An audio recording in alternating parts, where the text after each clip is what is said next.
I really appreciate Mike's thoughts this morning in terms of that passion that Jesus must have had when he delivered the message, especially the night before he died. That rings home because it raises that bar very high when you're standing up here, and you hope that the things that come to your mind that you want to share with the congregation, that passion can come through and maybe a little bit of eloquence. I am not the regular speaker, and I want to warn you of that. So if you walk away disappointed, don't measure the congregation by the message today. But I do hope that this message that sort of kind of landed on my heart comes out in the right way and the way that it came to me. So keep your thumb on Colossians chapter 1. We're going to take a roundabout trip before we get there and have some background discussion. But Paul is in prison when he writes the letter to Colossians. And it's really more like house arrest. We think of prison in a different manner. This is really house arrest. He has certainly been in custody, but he's enjoying some modest freedoms that the typical prisoner, the way we think of it, they certainly wouldn't have been afforded those other opportunities. And one of those is that other people are allowed to come and go and spend time with Paul, which wouldn't necessarily be the case in a Roman prison of the day. So Paul, the reality is he makes the best of his situation. He's being held because he's appealed to Caesar. This is almost a voluntary imprisonment or house arrest because he has something he needs to do, and he's appealed to Caesar so that he has that opportunity to preach Jesus in the very court of the highest authority. And he's waiting. He's waiting for his day in court. Keep in mind that Agrippa said to Festus that he could have been set free had he not appealed to Caesar.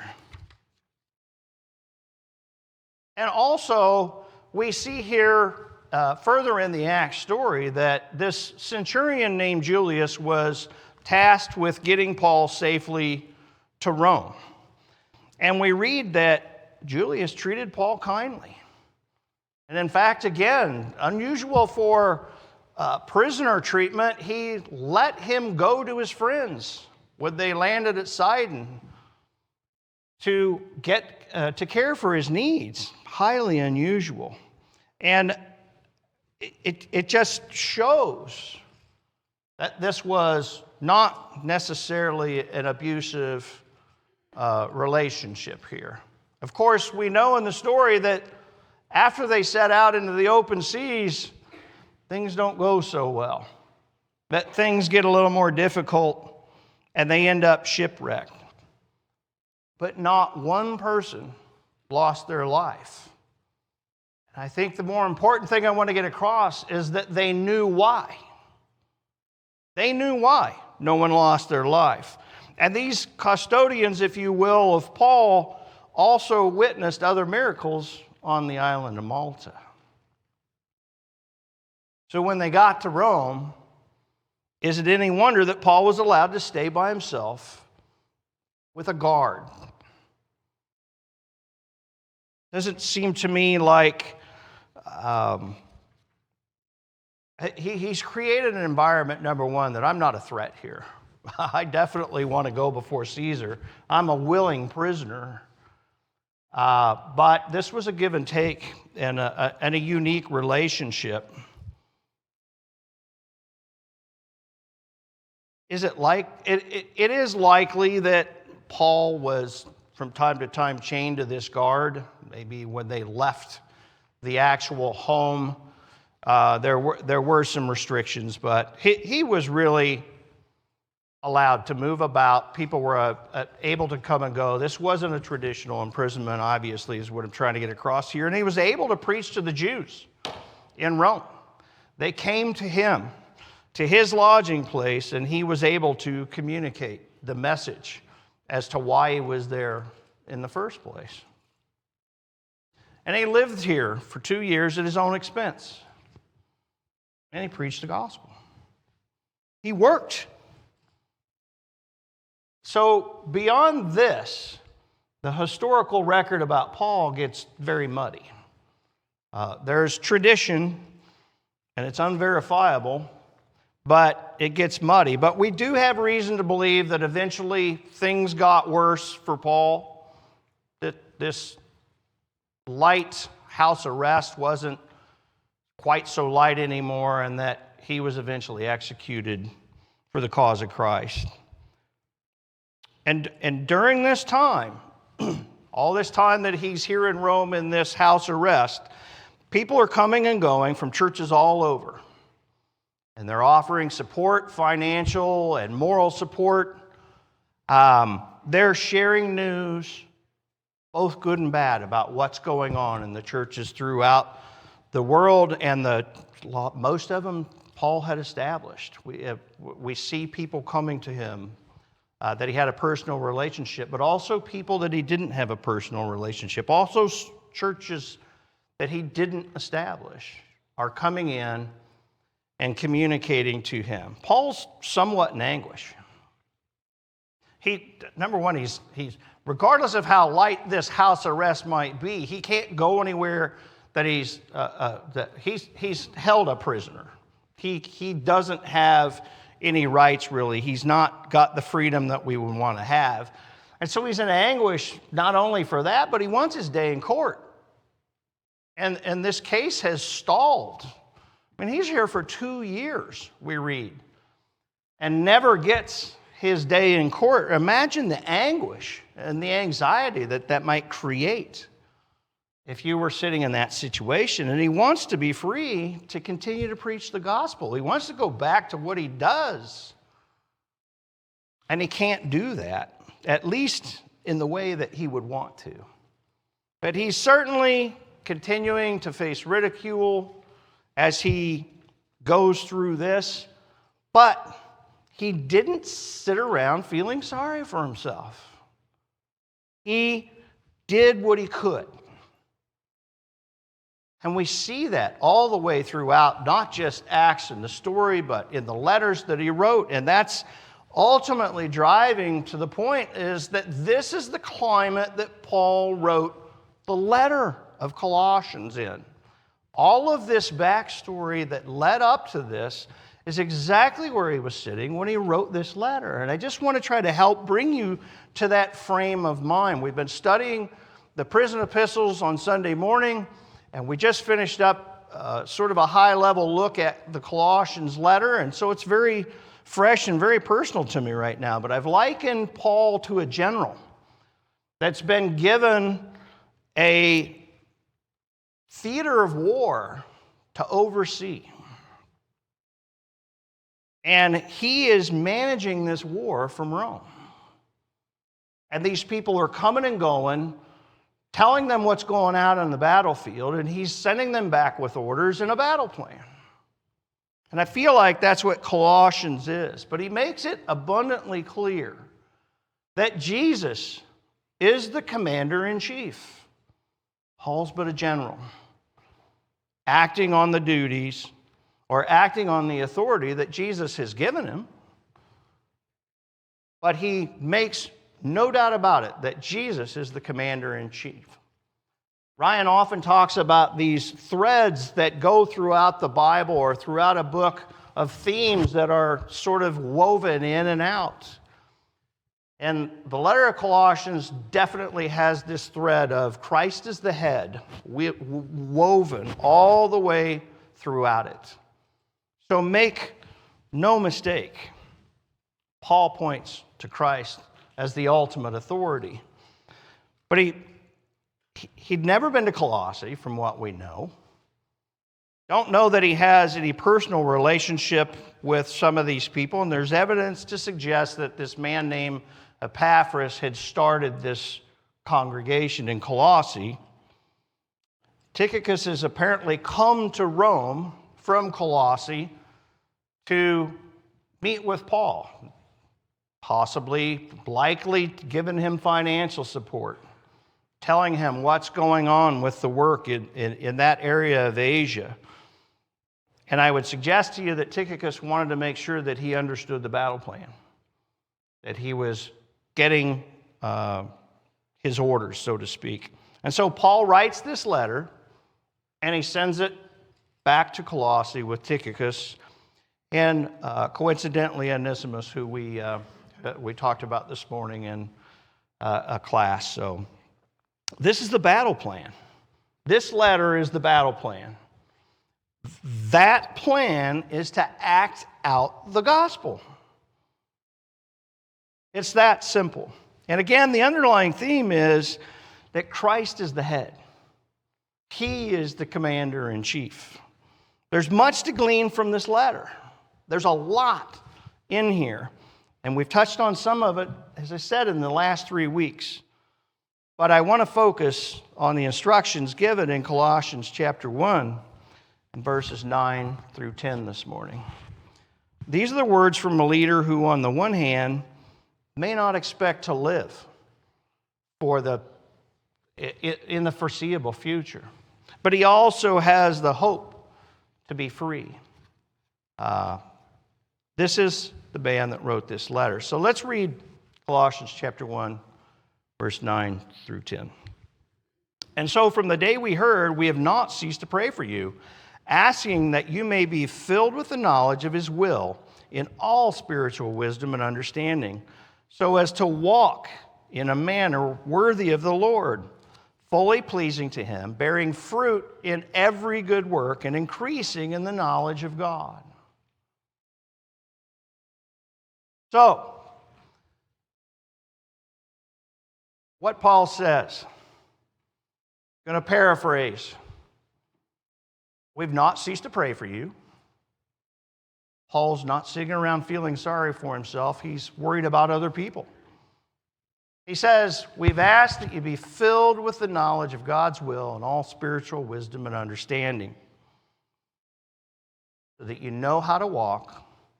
In other words, that you know how to fight the battle. You know how to proceed. What's next? And he says that fruit is to be born from this activity. And that, in turn, provides more knowledge. This can be summed up in one primary thought. To know God fully and to act on that knowledge. Wisely, he says. Acting on it wisely. Is my heart right with God? That's what we talk about in our theme, knowing God fully. Does my heart hold and reflect the two greatest commandments?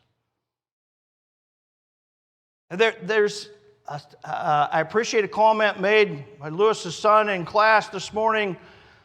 You know, there's this integrity of a relationship that's at the core of this. And he pointed out that just imagine yourself standing in heaven. If you really buy this, if you really believe it, if you really know it, can you imagine yourself standing in heaven and acting as you are here on earth? I thought that was a fantastic thought, and I appreciate that, because that gets to that integrity of the relationship. What am I really like? Is my heart there? And do I have this relationship with God, not just knowing, but acting, and acting wisely? And that's at the core of these two verses. Paul suggesting that we follow his lead in following the orders of Christ, who is the head. That's what he's given us here. Isn't it interesting that even in the circumstances that Paul's sitting in, that he's not thinking about himself, and that he's joyfully going through, serving others, making the best of his situation. So, this knowing God, first point of 2. Knowledge shouldn't just be accumulated. it should give us direction for living. It's the battle plan. That's what's being conveyed here. It's not just knowing, it's acting on it, it's putting it into action. It's also the opposite of being misled. Knowledge is the opposite of that. You cannot be misled if you know. And this is one of the dangers that the church in Colossae is facing. There's all these different philosophies and all these different plausible arguments, he calls them, that seem reasonable, and you fall into a trap. And you're misled by them. Also talks about being disqualified, canceled, if you will, that we do in today's culture. He's saying that we can't allow these things to happen, and that's what they're facing. But this knowing God, it should be personal, not intellectual. And there's an enormous difference in that type of knowledge. We have to have a very personal relationship with God. That's what he wants from us. That's what he seeks. Now, I want to go a little bit further because he says, know God fully. And so I want to pull out that word fully real quick and convey the real meaning behind it. And fully means to be saturated. And that can conjure up some things in your mind, but it's holding as much as can be absorbed. And in this case, are you red or are you gray? Are you reflecting enough of that light to really be red? Have you absorbed everything that can be absorbed? It's to be completely endowed with the knowledge, fully. It's not enough just to know God intellectually. We have to be filled. We must immerse ourselves in the knowledge. Divine truth is revealed, and it's given through God's word and through Jesus. The NIV says in verse 9 that it's the Spirit who reveals this. And he says, in all spiritual wisdom and understanding.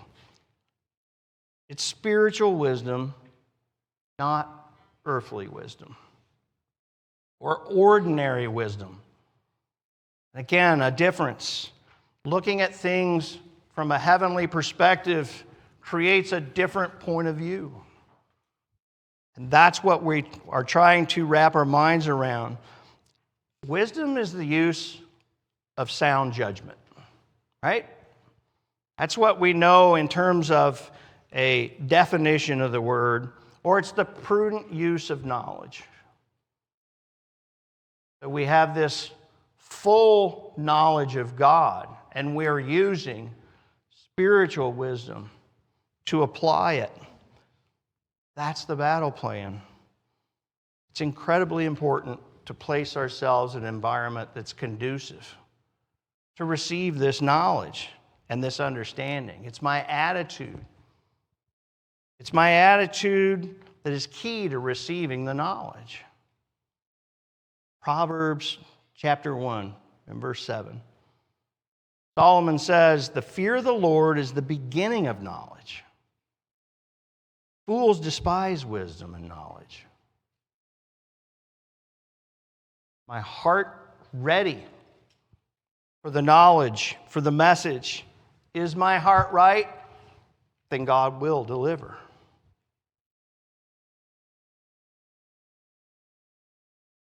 Let's take a little closer look at knowledge. The word used for knowledge. It's epignosis, the Greek word. Gnosis is knowledge. Epignosis is something beyond plain, ordinary, common, everyday knowledge. What it actually means is precise knowledge, or the entire knowledge, the whole truth, everything, all-encompassing. It's not just knowledge, it's everything to the point. It's exactly. Think epicenter. We talk about the epicenter of an earthquake. We're talking about where is the precise point where this began. We want to nail this down. And that is what Paul is communicating. It's not just, yeah, you know. It's to truly know. Deep knowledge. And then it's to act on the knowledge. It's not good enough to just know. And this knowledge should transform us. It should change us. And if we know we're to act. Waiting for some revelation when it's right in front of us, we have the knowledge, and we have the exact knowledge, the precise knowledge, and now we need to do something with it. We need to act. Walking accompanies true knowledge, and it's a spiritual walk that we're talking about, of course. Walking implies activity. It's a metaphor for the way a Christian lives. The best defense is a good offense.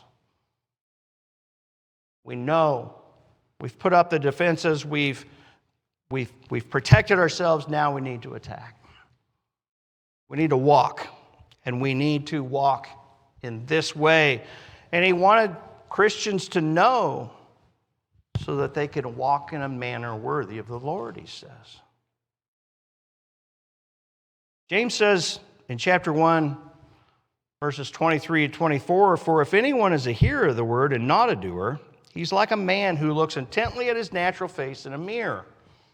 For he looks at himself and goes away, and at once he forgets what he was like." And he also says in chapter 4 and verse 17, he says, "So whoever knows the right thing to do and fails to do it, for him it is sin."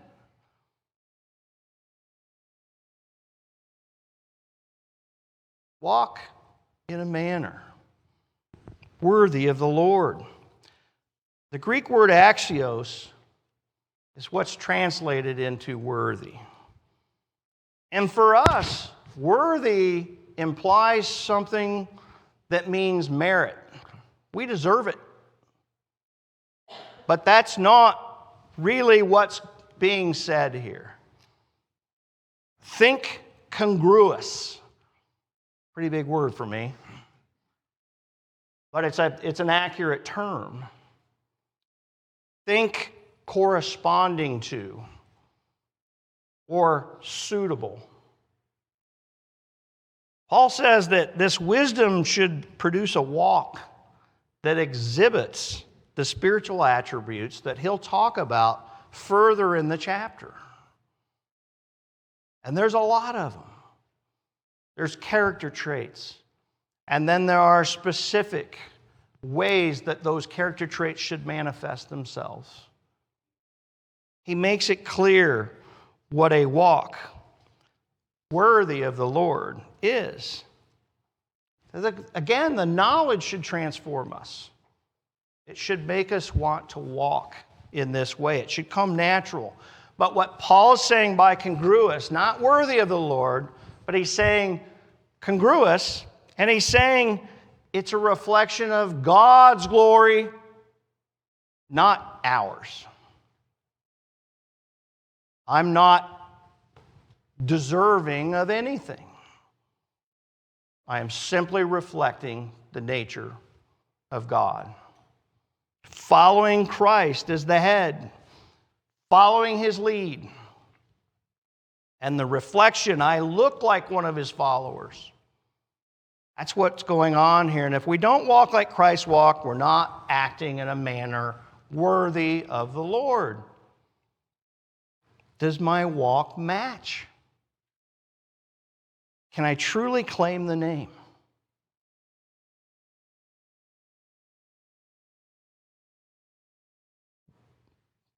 It says to bear fruit. That walking ultimately bears fruit. These things just happen in a flow. If I know to act. And if I act, fruit is going to be born from that action. This is what worthy really looks like. That fruit is born. To bear fruit means to reproduce or to produce more of. How are we producing more of? How do we reproduce? By reflecting God's nature in our lives through good works. How many times have you heard the best sermon ever preached was a life well lived? Or some iteration of that. And it's very true. When people are just naturally drawn to that, when it's legitimate, when it has integrity, when it's walked, not just talked. James ties faith and good works together very plainly in James chapter 2. Spends quite a bit of time there expressing that thought. They're not exclusive to one another or from one another. They're part and parcel. They're tied together. And finally, Paul says, if we walk in a manner worthy of the Lord, bearing fruit, then our knowledge will increase. We'll get to know God even more. By walking in a manner worthy and by producing fruit, it will help us grow and increase. And it's a fantastic feeling. I know you've experienced it. When you've done a good work, maybe nobody knows, and there's a feeling inside that says, yeah, this is God. And I love it. And I want more of it. Others will see God in us as well. They'll see us living Christ and following His example. And they will recognize that Jesus is the commander-in-chief. That we're following His lead. What did Jesus' life represent? He was saying, in John chapter 12, verse 45, He said, whoever sees me sees Him who sent me. He didn't even take credit for it or put Himself on the same level as God the Father. But He said, watch me and you'll see God. And Paul is teaching everyone in the battle to follow Jesus in a walk that reflects that glory so that they will see God in us. So, if you find yourself in the knowledge of God here this morning, but you haven't committed your life to Him, now is the time to begin that walk. There's no better time. Walk this way to the front and confess that Jesus is the Son of God and that He died for your sins. Be baptized into His death so that you can walk in a new life. If you've been deceived or disqualified by worldly wisdom and your walk has taken you away from Christ, so that you no longer reflect, there's no longer that integrity in that relationship, you can walk this way as well and ask for prayers, ask for forgiveness or whatever you need. But whatever you need, I invite you to come forward as we stand, as we sing.